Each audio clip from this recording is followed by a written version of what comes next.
सतना जिला अस्पताल के ब्लड बैंक की कथित लापरवाही से थैलेसीमिया से पीड़ित 4 बच्चों को HIV संक्रमित रक्त चढ़ा दिया गया। यह मामला 4 महीने पुराना है, लेकिन अब इसका खुलासा हुआ है। चारों बच्चों की उम्र 8 से 11 साल के बीच है और ये सभी थैलेसीमिया के रोगी हैं, जिन्हें नियमित रूप से ब्लड ट्रांसफ्यूजन की आवश्यकता पड़ती है। बच्चों की ICTC में कराई गई जांच में यह सामने आया कि पहले सभी बच्चे HIV नेगेटिव थे, लेकिन बाद की जांच में उनकी रिपोर्ट पॉजिटिव आ गई।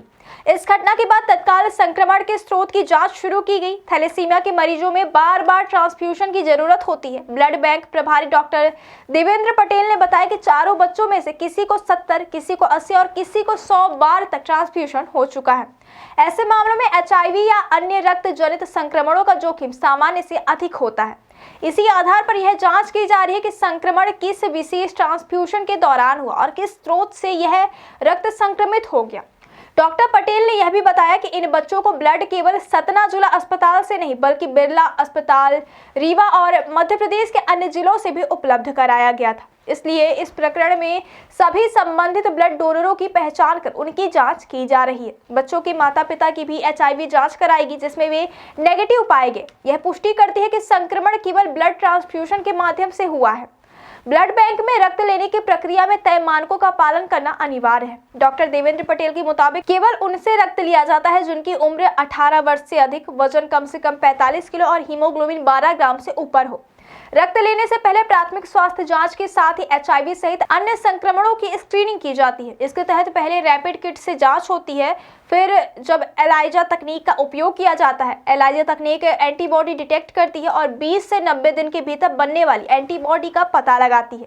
हालांकि शुरुआती विंडो पीरियड में संक्रमण पकड़ में न आने की संभावना बनी रहती है, इसलिए इस प्रणाली में भी कुछ सीमाएं रहती हैं। डोनर ट्रेस करने में सबसे बड़ी समस्या अधूरे पते और गलत मोबाइल नंबर की है। ब्लड बैंक के अधिकारी इस बात की ओर इशारा कर चुके हैं कि सही संपर्क जानकारी नहीं होने के कारण डोनरों को ट्रेस करना मुश्किल हो रहा है। इसके कारण यह सुनिश्चित करना है कि कौन सा ब्लड संक्रमित था और उसे किस मरीज को दिया गया, चुनौतीपूर्ण साबित हो रहा है। 4 बच्चों में संक्रमण सामने आने के बाद यह चिंता जताई जा रही है कि HIV संक्रमित रक्त अन्य मरीजों को भी चढ़ाया गया हो सकता है।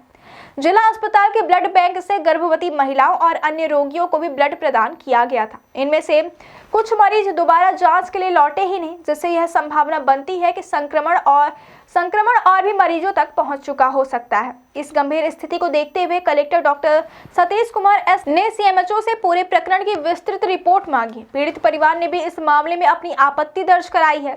चारों बच्चों में HIV संक्रमण की पुष्टि के बाद एक पीड़ित बच्चे के पिता ने मीडिया से बातचीत में बताया कि उनकी बेटी का जन्म 23 दिसंबर 2011 को हुआ था। 9 साल की उम्र में उसे थैलेसीमिया का पता चला और उसका इलाज सतना तथा पुणे में चलता रहा। उन्होंने बताया कि बच्चे को ब्लड ट्रांसफ्यूजन सतना जिला अस्पताल से जबलपुर में 3 बार और सतना के बिरला अस्पताल में 2 बार किया गया। इस पिता का दावा है कि केवल 4 बच्चे ही नहीं, बल्कि 6 बच्चे HIV संक्रमण की चपेट में आए हैं। उन्होंने प्रशासन पर आरोप लगाया कि उनकी बच्चे को यह संक्रमण अस्पताल की लापरवाही के कारण हुआ।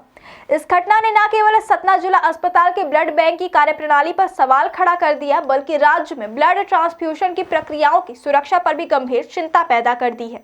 डॉक्टर देवेंद्र पटेल ने बताया कि ब्लड ट्रांसफ्यूजन में HIV संक्रमण का जोखिम सामान्य से अधिक होता है, खासकर उन बच्चों में जिन्हें बार बार रक्त चढ़ाया जाता है। इसलिए संक्रमण का स्रोत निर्धारित करने के लिए ट्रांसफ्यूजन की सारी डिटेल्स की जांच की जा रही है। ब्लड बैंक के अधिकारियों का कहना है कि ब्लड लेने की प्रक्रिया पूरी तरह तय मानकों के मुताबिक की जाती है, लेकिन किसी भी ब्लड बैंक में मानक पालन के बावजूद विंडो पीरियड के दौरान संक्रमण पकड़ में न आना एक बड़ी चुनौती बनी रहती है।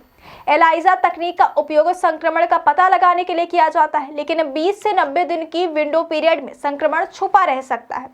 इसके अलावा डोनरों की अधूरी जानकारी और गलत संपर्क विवरण भी ट्रेसिंग प्रक्रिया को जटिल बना देते हैं।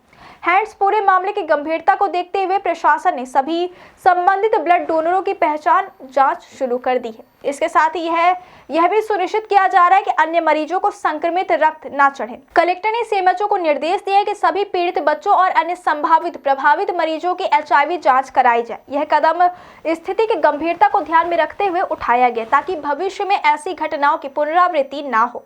इस मामले ने राज्य में ब्लड बैंक और ट्रांसफ्यूजन प्रक्रियाओं की विश्वसनीयता पर भी सवाल खड़ा कर दिया है। थैलेसीमिया जैसे गंभीर रोगियों के लिए रक्त संक्रमण जीवन और मृत्यु के बीच का अंतर तय कर सकता है। इसलिए ब्लड बैंक प्रबंधन को न केवल संक्रमण रोकने के उपाय सख्ती से लागू करने होंगे, बल्कि डोनरों की जानकारी सही और सटीक रखने के लिए भी कदम उठाने होंगे।